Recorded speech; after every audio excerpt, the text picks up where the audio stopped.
for me. Hi, everybody. Welcome. And like we were talking, the chapter ahead. So we are still on chapter 2. We're doing it in parts, going at our own pace, trying to grasp and understand.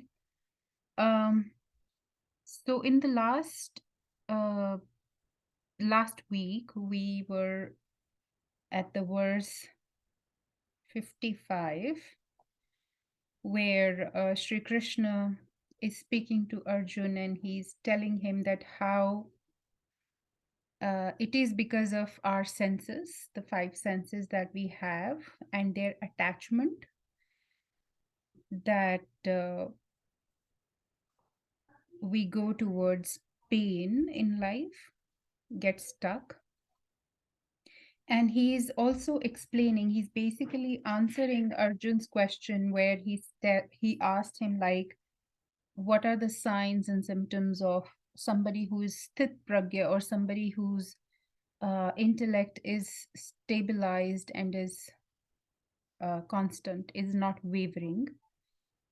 And so Krishna is explaining how this person speaks and how this person's behave and what is different about somebody who is sthit pragya and what are the different ways to become. So he's only going to be indicating in this chapter how we can sort of become sthit pragya. So we're starting from verse 56 today. दुःखेषु अनुद्विग्नमनः सुखेषु विगतस्पृहः वीतः रागभयक्रोध स्थितधि मुनिः उच्यते. So he is explaining who really is to be called as Muni. Muni is a word which we from India would have heard quite a lot. Like, we use Muni usually for an old wise sage who do a lot of tapasya and who's achieved samadhi. So Krishna is saying, जो त्रय तापों के होने पर भी मन में विचलित नहीं होता, अथवा सुख में प्रसन्न नहीं होता, और जो आसक्ति भय तथा क्रोध से मुक्त है, वह स्थिर मन वाला मुनि कहलाता है. So here he is saying attachment, fear, and anger. This he's saying as our like triyatap or three tap, or tap basically means dukh or pain or troubles. And so he says, इनके होने पर भी विचलित ना होना. That means even in the presence of attachment, anger, and fear, somebody who doesn't get wavered, who can still hold himself or herself stable, constant, in the absence of all of these, and when you get some sukh or when everything is going fine, you are not like overly excited as well. That is the point where you are sort of detached, or where you are free from all of these. So I think one important aspect which I understand in this shloka is that somebody who's called as mukt or free is not somebody who doesn't have pain or anger or fear or attachments in their life, but you get free when you are still able to manage yourself, hold stable, and in control of your senses. That means these three taps or dukh are not able to deviate from your inner peace or inner balance. And such a person whose heart or sthir man, like the stable heart, is called as Muni. So here he indicates that don't think that, these things will not be there and then you reach at a point like that. But even in the presence of these, you're able to control your senses. यह सर्वत्र अभिस्नेह तत् tat prapya shubha ashubham na abhinandati na dveshti tasya pragya pratisthita. Pragya means complete wisdom, complete knowledge. Pratishtita means something that doesn't deviate. तो इस saying इस भौतिक जगत में जो व्यक्ति ना तो शुभ की प्राप्ति से हर्षित होता है और ना ही अशुभ के प्राप्त होने पर उससे घृणा करता है, वह पूर्ण ज्ञान में स्थिर होता है. So again, he's just using different words of shubh and ashubh, like it's not something which is pleasurable to my senses, but what is also considered to be good or bad. So when you are not wavered with that,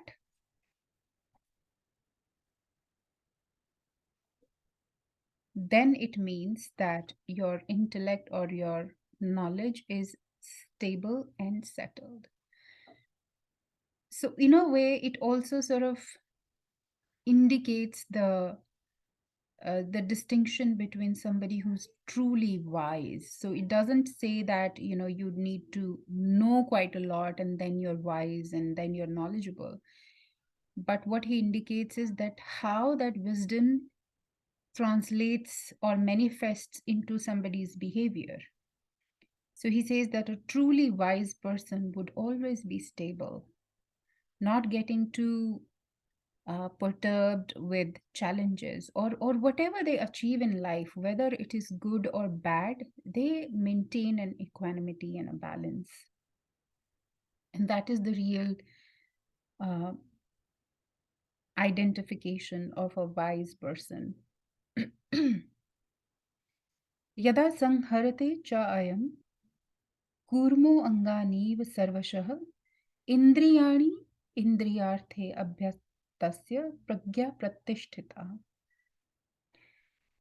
Now he goes a step further and he gives a very beautiful metaphor. Just like a turtle or a tortoise has the ability to, retract all its limbs and even its head inside the shell. Similarly, a person whose consciousness is stable, is balanced, or whose knowledge is balanced, is able to retract all the senses from the outside world. So it's a very beautiful visual and a metaphor. It's like you have that ability to bring your attention back inwards and not just outside, because it's very normal. We have eyes, human eyes are there, tend to look outside of us to understand the world outside.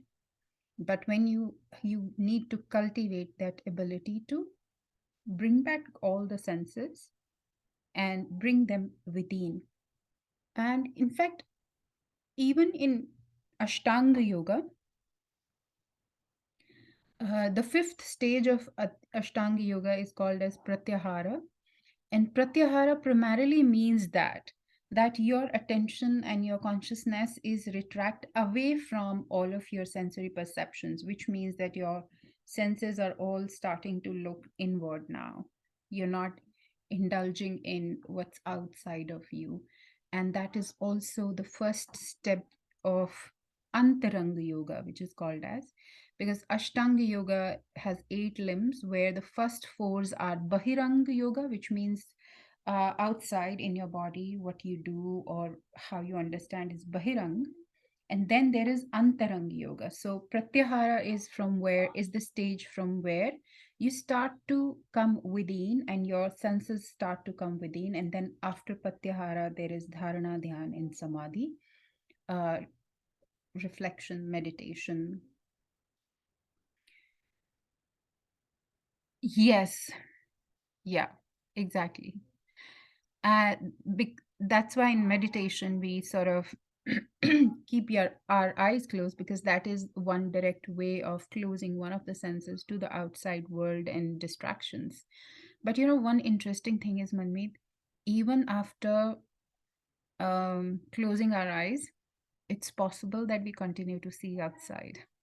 because there are some sort of visions that keep going on in front of our, we keep seeing the visions, our mind keeps going to different places. So only closing our physical eyes doesn't help. We need to really make a effort to focus our attention to something within, something inside than outside. And in some of the following verses, we would understand that. Next is Vishya vinivartante niraharasya dehina rasvarjam raso pasya param drishta nivartate. देहधारी जीव इंद्रिय भोग से भले ही निवृत्त हो जाए, पर उसमें इंद्रिय भोगों की इच्छा बनी रहती है, लेकिन उत्तम रस के अनुभव होने से ऐसे कार्यों को बंद करने पर वह भक्ति में स्थिर हो जाता है. Now, when he's talking about retracting the senses inside, like we were discussing just now, similarly, he says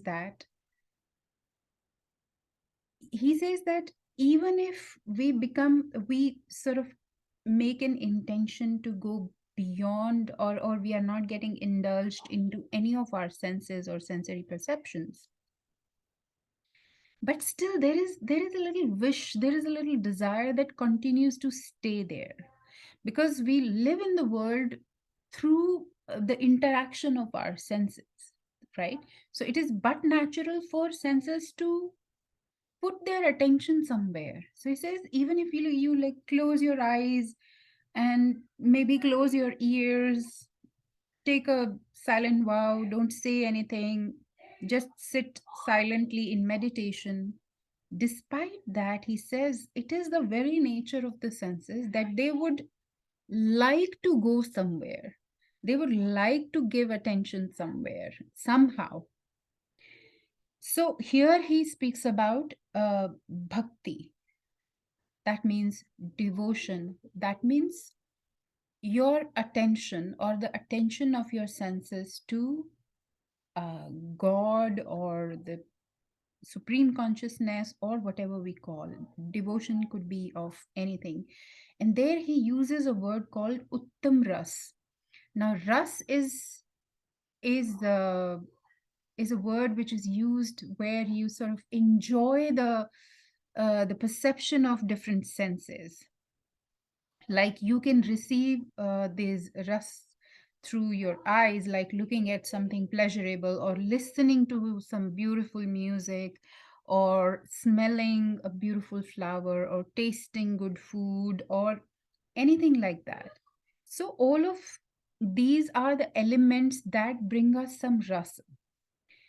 And Krishna here is saying bhakti to be the uttam ras, which means when you put your senses towards God, or towards attainment of God, then that ras which you get through devotion is the uttam. So he says that that is the best that you can do with your senses. Like in devotion towards achieving God, or putting or aiming all your senses towards attainment of God, is where all your senses are invested into the best quality of experience, basically. Yatto hyapi kaunteya purushasya vipaschitah indriyani pramathini haranti prasabham manah. Then he sort of alerts Arjun. He says, "Hey Arjun, इंद्रियां इतनी प्रबल तथा वेगवान हैं कि वे उस विवेकी पुरुष के मन को भी बलपूर्वक हर लेती हैं जो उन्हें वश में करने का प्रयत्न करता है."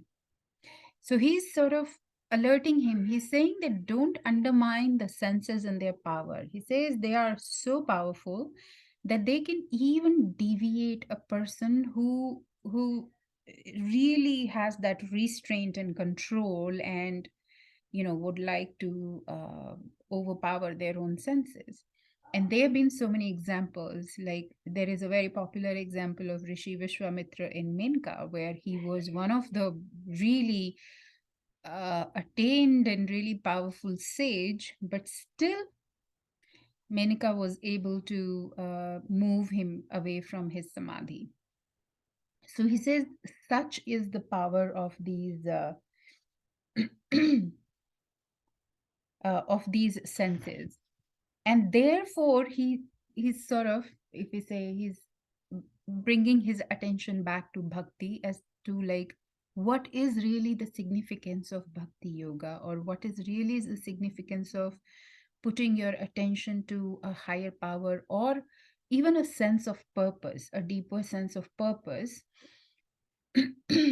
Because what that does is that holds, or that binds your senses together and doesn't let them go haywire. तानि सर्वाणि संयमय युक्त आसीत मत्परः वशे ही यस्य इंद्रियाणि तस्य प्रज्ञा प्रतिष्ठिता. जो इंद्रियों को पूर्णतः वश में रखते हुए इंद्रिय संयमन करता है और अपनी चेतना को मुझ में स्थिर कर देता है, वह मनुष्य स्थिर बुद्धि कहलाता है. Now, when Krishna says mujhme, he is representing that ultimate God, and he says that the person who is able to focus and direct all their senses towards me, or towards that higher power, that person is called as sthir buddhi or sthir pragya, or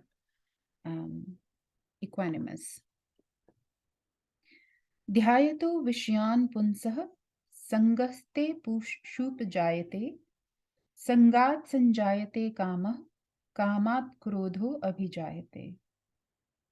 इंद्रिय विषयों का चिंतन करते हुए मनुष्य की उनमें आसक्ति उत्पन्न हो जाती है, और ऐसी आसक्ति से काम उत्पन्न होता है, और फिर काम से क्रोध प्रकट होता है. Now he's just elaborating and explaining like how it all happens and how come these senses are so powerful. And when he uses the word indriya vishaya, which means any object where the senses are directed towards, and that is a further deeper understanding of the significance of bhakti, that any object where our senses would be invested in. So I think the way we can understand is that there are some levels of achievement. Like some people want to um, attain a lot of money in their life, so that money is the object of their senses. Then some would go after um, excelling in some sort of an art form, so that art form becomes the object of their senses. And then some would like to maybe go into a social service, so that work that they pick up becomes the object, or that indriya vishaya. And he says that whenever our senses are directed towards a particular object, it is very natural to get attached or get associated or develop a sort of an association with that object. And then that gives rise to calm. And then from calm, krodh or anger sort of arises. Krodhat bhavti sammoha, sammohat smriti vibhramah, smriti bhranshad buddhinasho, buddhinashat pranashyati. And then from anger, moh arises. And then what moh does is, or deep desire for something, it spoils your capacity to remember or recall the right things. And when your memory is taken away, when your memory is spoiled, then your intellect falls. And if the intellect falls, then the man totally falls into all kind of misery and pain. And if I see it, if I look at it like that, like any worldly goals or objectives that we have, there is a possibility of getting attached and associated, and eventually falling into this trap of deeply associating with that and then getting angry, and then anger sort of leads you to this downward spiral, eventually leading to you getting sad or upset with it. And so what Krishna is trying to tell us here time and over again is the significance of where and in what way we are targeting our energies into. Let's read ahead, because I sense that there is something else which is going to come out of it. राग द्वेष विमुक्तस्तु विषयान इंद्रियश्चरन् आत्मवशैर विद्धेता आत्मा प्रसादम अधिगच्छति। किंतु समस्त राग तथा द्वेष से मुक्त एवं अपनी इंद्रियों को संयम द्वारा वश में करने में समर्थ व्यक्ति भगवान की पूर्ण कृपा प्राप्त कर सकता है। प्रसादे सर्व दुःखानां हानिरस्यो अपजायते प्रसन्न चेतसो हि आशु बुद्धिः परयो तिष्ठते।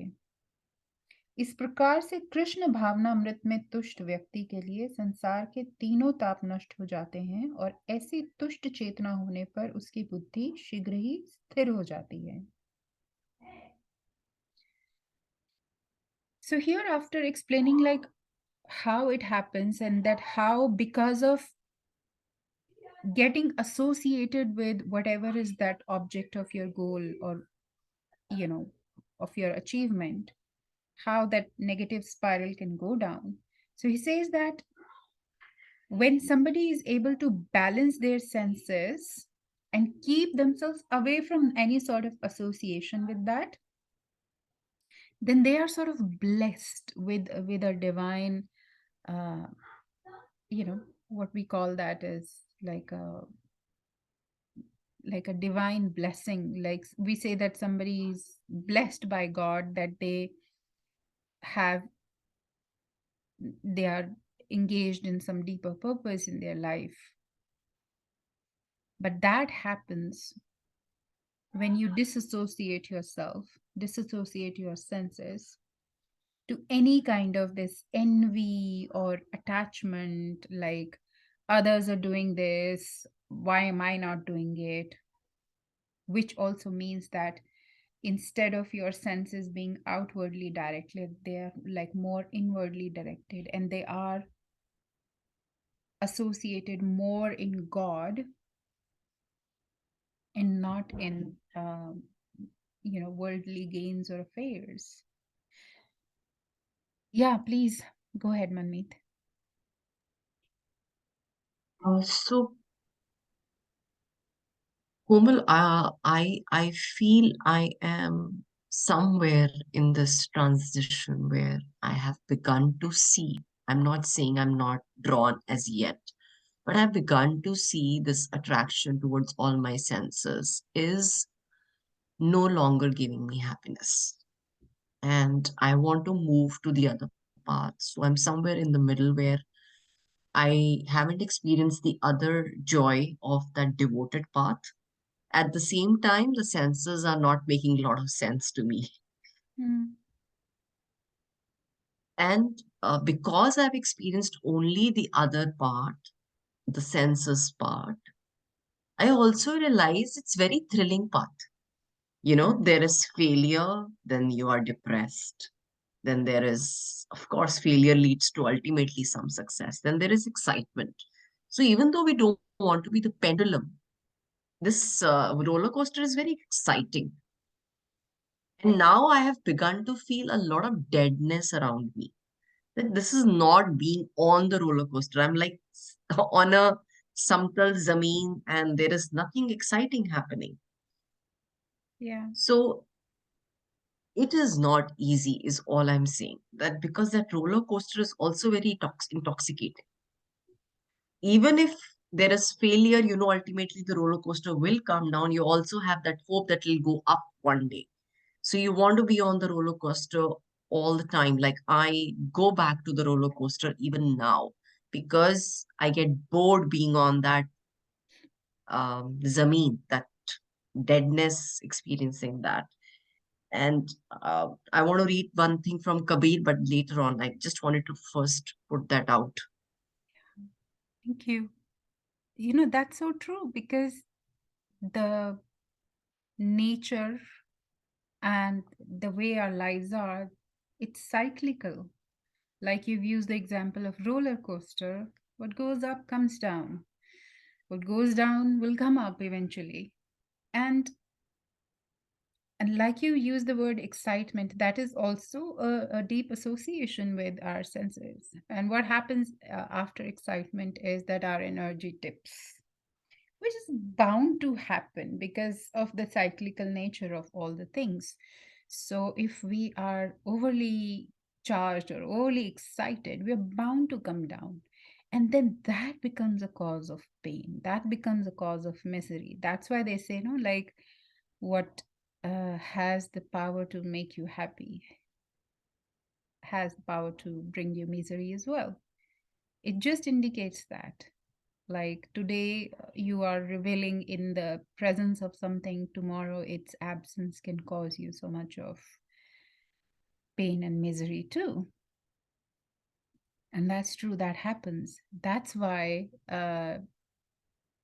he's saying, or he's bringing our attention time and over again to this state that stay balanced in both the situations. Like you've found something, don't get overly excited. Stay normal, because then when if you lost it, it's not going to pain or hurt you as much. It's like the wave patterns will be followed. And if you can just hold yourself still through and through, then you are free from that particular object. Then that object has lost its power to move you. Then you can move as per your own volition, your own will, and say, okay, yeah, like, yes, okay, yes, let's party. But then you are not being driven by this happiness. You are partying or you're enjoying because you want to. And tomorrow, if there is an opportunity, if there is no opportunity to have that fun, then you do not miss that. You say, okay, fine, I'm okay without that too. न अस्ति बुद्धिर्युक्तस्य न च युक्तस्य भावना न च भाववत् शांतिर्शान्तस्य कुतः सुखम. जो कृष्ण जो परमेश्वर से संबंधित नहीं है, उनकी न तो बुद्धि दिव्य होती है और न ही मन स्थिर होता है. जिसके बिना शांति की कोई संभावना नहीं है, शांति के बिना सुख हो भी कैसे सकता है. There's one statement which I absolutely liked in this, is where it says कि why does this our heart deviate so much, जिसको बोलते हैं कि मन की चंचलता, मन इतना चंचल है, वो क्यों है. There's only This says that there is only one reason why our heart is so childlike and sort of wavers every now and then. He says antim lakshya ka abhav. And when I reflected a little bit on this word, antim lakshya, which means the ultimate aim, like what lack of an ultimate aim in our lives. Like when our heart is not aligned or not associated with that ultimate aim, like what is the ultimate aim of me being here in this world? What is the ultimate aim of my life? When we do not know that, or when we are not pursuing that, our heart will keep wavering. And I find it so to be so true, because we can go after a good job, we can go after a beautiful life partner, but is that ultimately what we want? What after that? And this also indicates another nature of our desires, is that we are interested in an aim till the time we have got it. Once we've got it, then it has lost that charm. Like what after that? So which means The nature of our life and desires is such that it's not ultimate. Like there is always something else after this that we want to achieve, that we want to get, that we want to gain. So if that is the situation where we are living in, the heart is going to be wavering, the senses are going to be wavering, because our chitta cannot be in balance and in equanimity, because we are not pursuing, or we are not living what our ultimate aim is. And I think that is something worthwhile to reflect and see. Yeah, what is our ultimate aim? And it doesn't only, it says what it this indicates is like to reach that divinity, or to get merged with that divinity. How about an atheist sense of purpose? A lot of people find a lot of contentment in that sense of purpose, where they feel like there's nothing after this, or there's nothing beyond this. Um, I remember I read a book called Flow by Mihail Csikszentmihalyi. The name is a bit complicated, but the concept of that book flow was that flow is that ultimate state of happiness, or ultimate state of well-being, basically, where all your senses are so focused and directed towards whatever you're pursuing, whatever you're doing, that you lose the sense of time, and nothing else is more important than where you are and what you're doing. And that could be a deep sense of purpose for a lot of people. For example, some researchers who are really so involved in the research, and they are doing research for the sake of research, not for the sake of something else. For them, that is the ultimate goal. That is the be all and end all, that this process, this journey helps me, it binds me, and this is what I'm born to do. So that becomes their ultimate aim. Or say, for example, there is some, like, we can see a lot of uh, these excellent musicians and artists and people. For example, Mother Teresa. I mean, serving people was the ultimate aim for her, right? So, serving people, that's all. For somebody, it could be, you know, just singing. That's it. I'm born to sing, and I'll just sing. That's all. But is it the ultimate aim for you? That there is nothing after that? Like, okay, I've started to sing. Now what? What next do I want to do? Do I want to achieve a Nobel Prize in singing?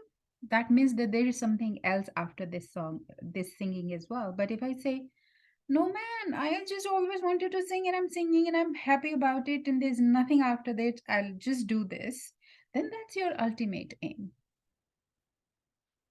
So I think that is an important distinction here, where he says that, and that is what keeps the heart and mind and all the senses focused, in balance, and brings in that sense of peace.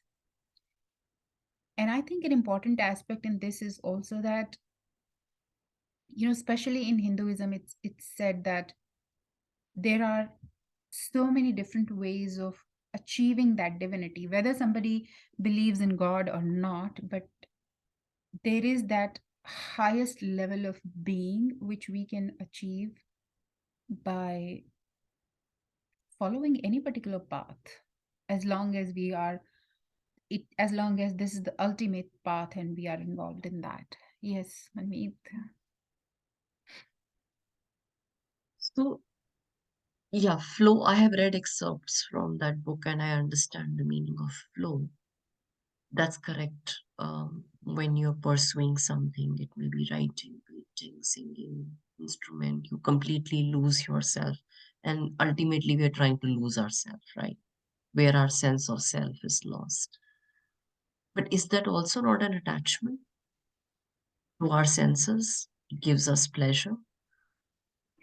Now, there is one distinction there, because the flow is not necessarily pleasurable.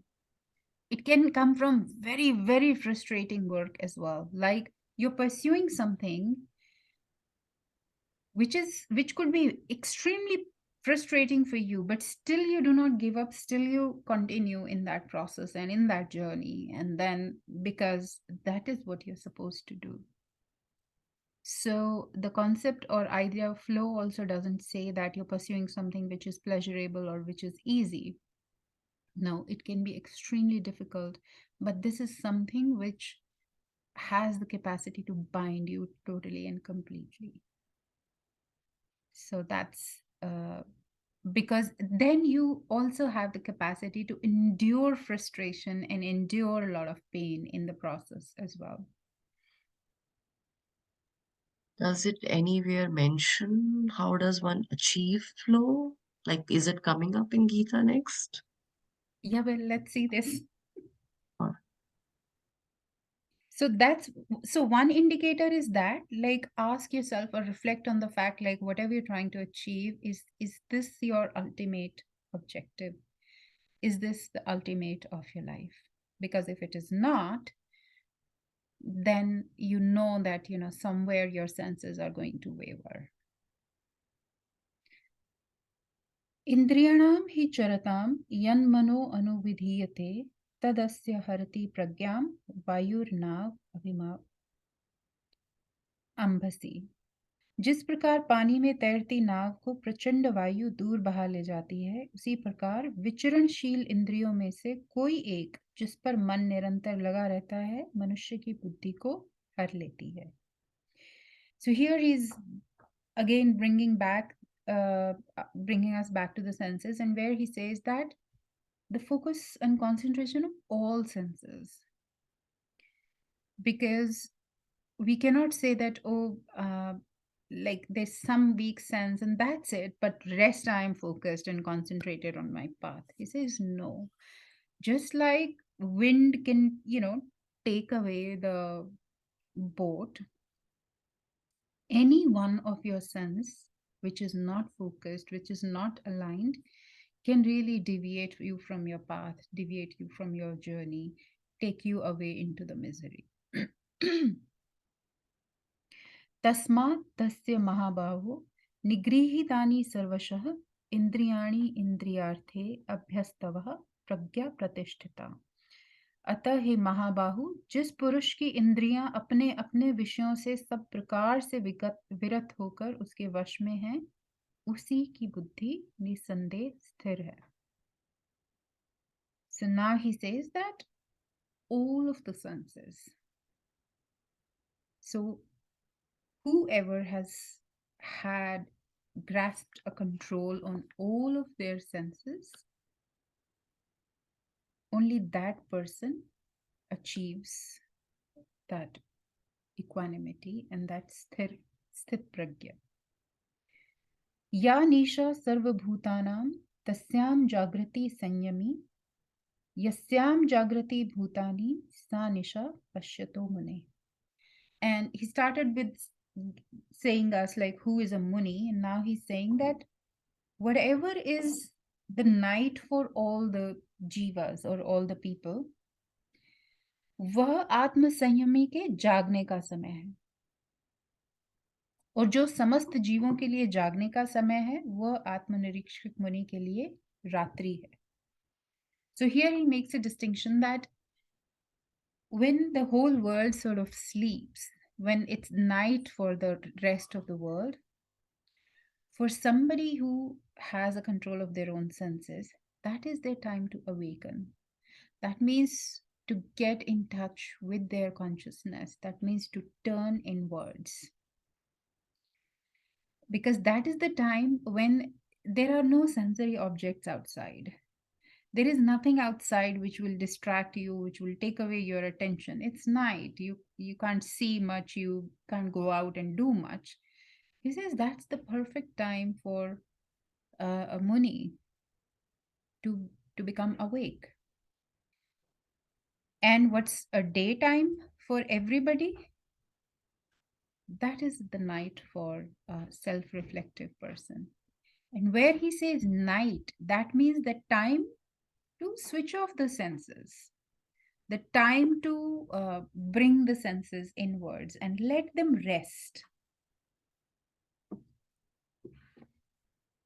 Like in the daytime, when everybody is indulged in their senses, you make your senses rest, you let them go to sleep. And in the nighttime, when everybody is sleeping, you wake up and you have your self reflection or whatever. So that's one prime difference.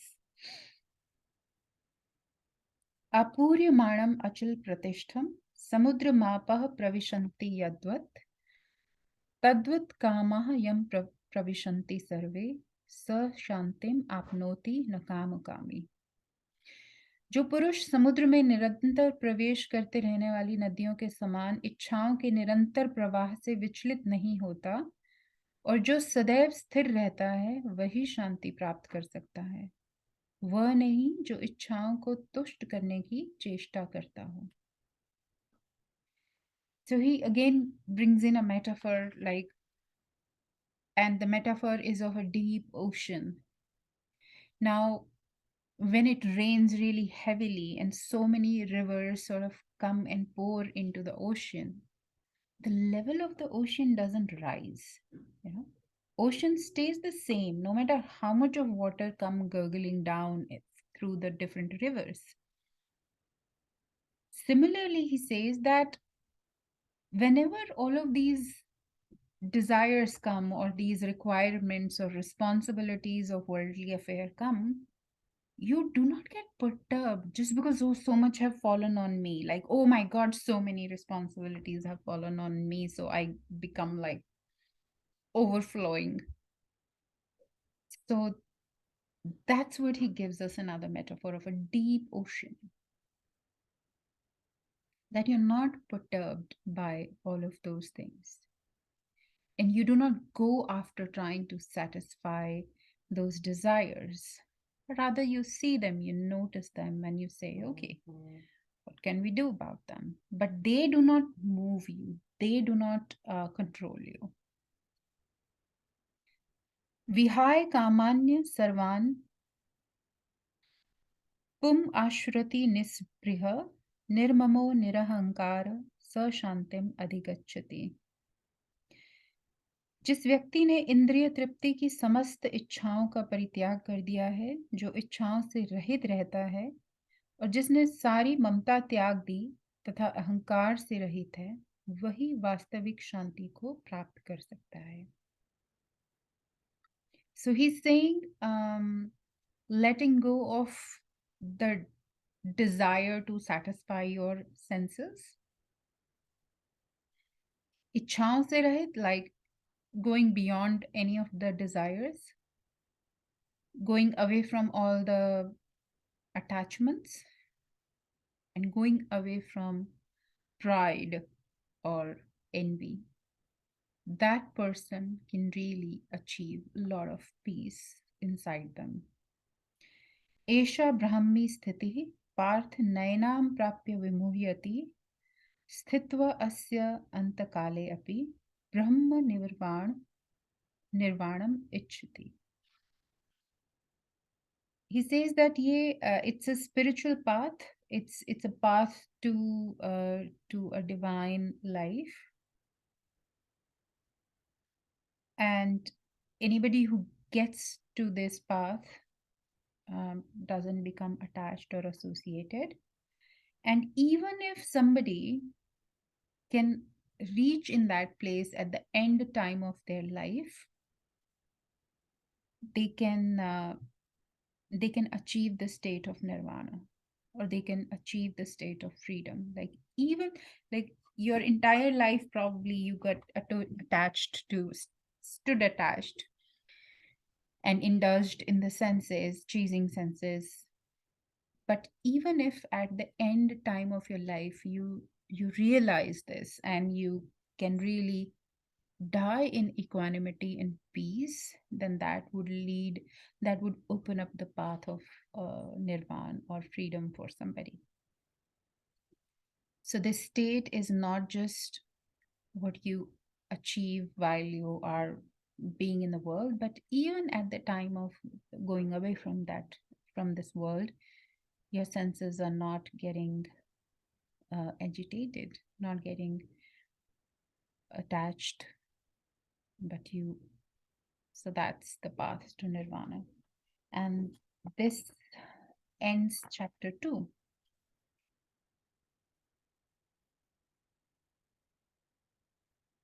And I think the outcome is about how.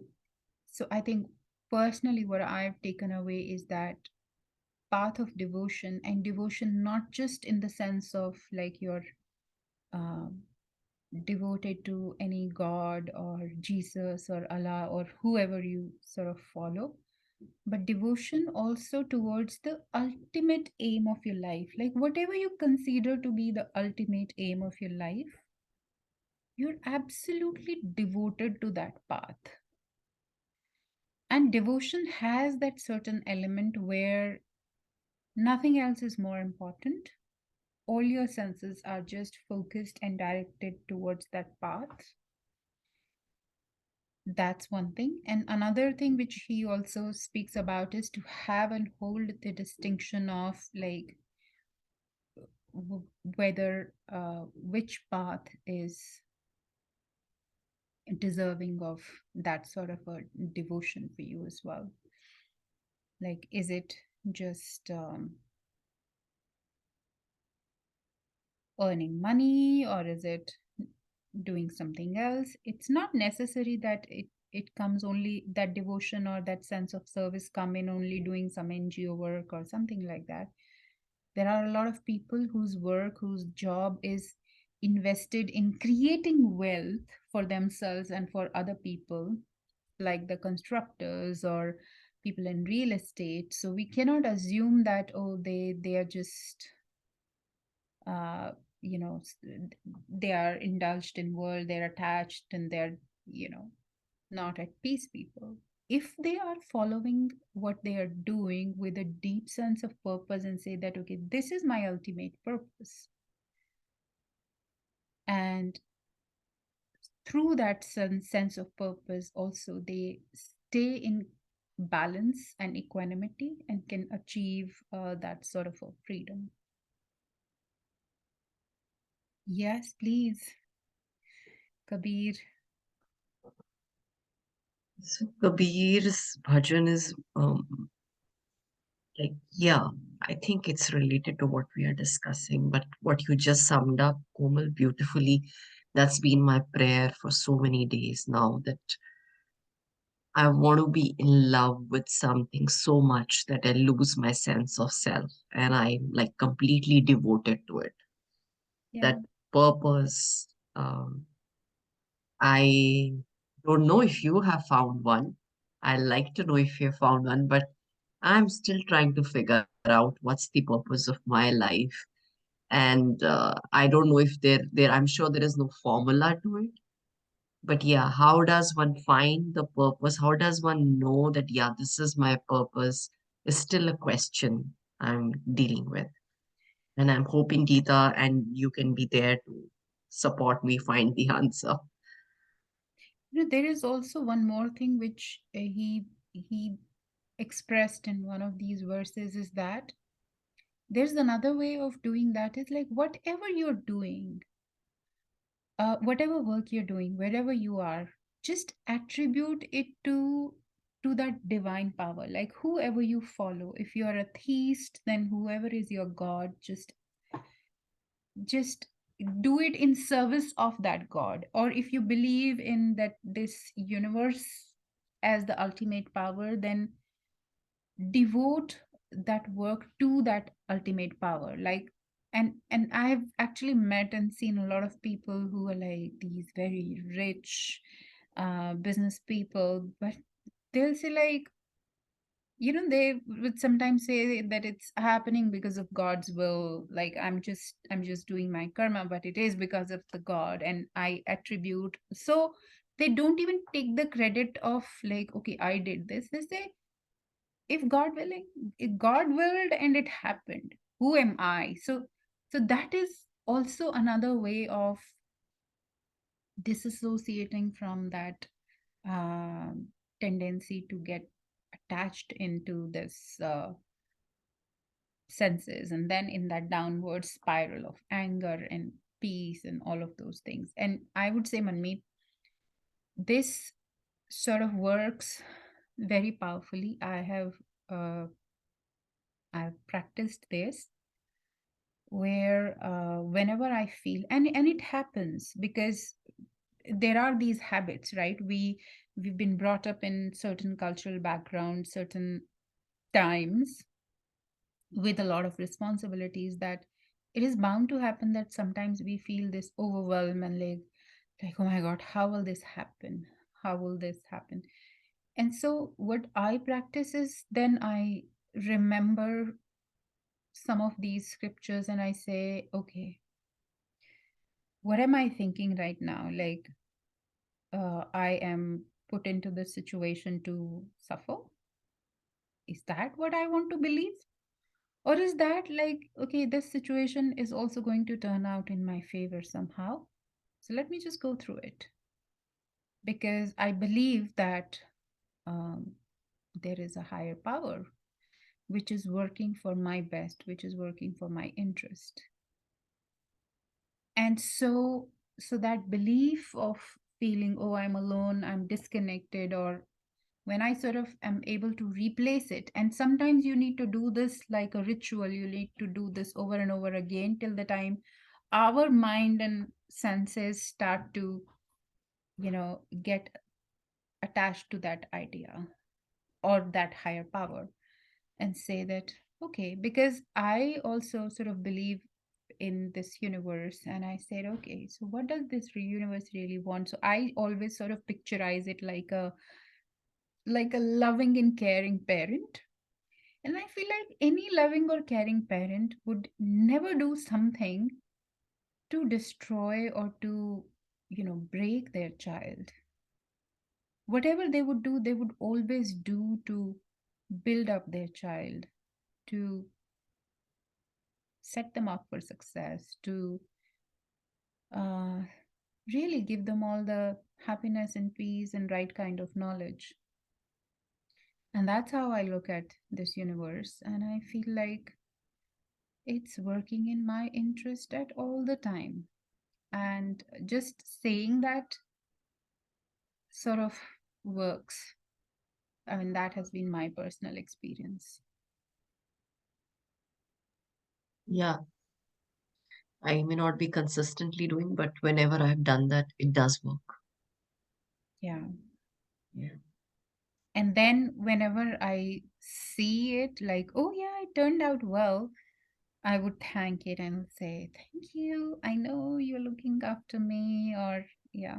So Yeah. these Yeah, things help. that's a beautiful surrender. Yeah. Yeah. Yeah.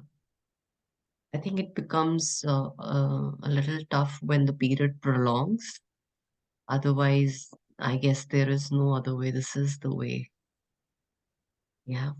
So, again, going back to the same phenomena, if I want something and my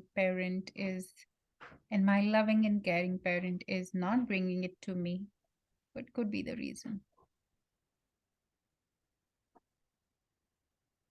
Maybe it's wanting me to develop some patience in me, or maybe it's still not the right time. I'm getting too anxious. So, both the ways it sort of Yeah. works out.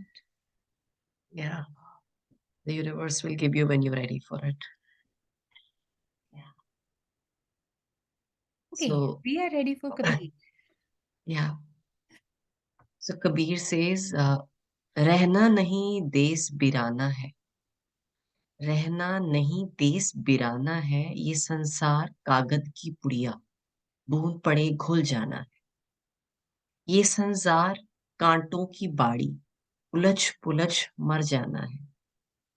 ये संसार झाड़ और झांखर, आग लगे पर जाना है। Mm. कहत कबीर सुनो भाई साधो, सतगुरु नाम ठिकाना है। Wow.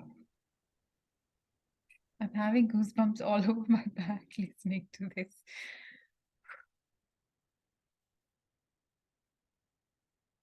It's so true. And he's also indicating that, don't get too involved in the world. It's Birana, it's not yours. So why to get attached with it? Hmm. And I think Kabir has been one of those people who really lived Gita and lived in that wisdom which Bhagavad Gita says about.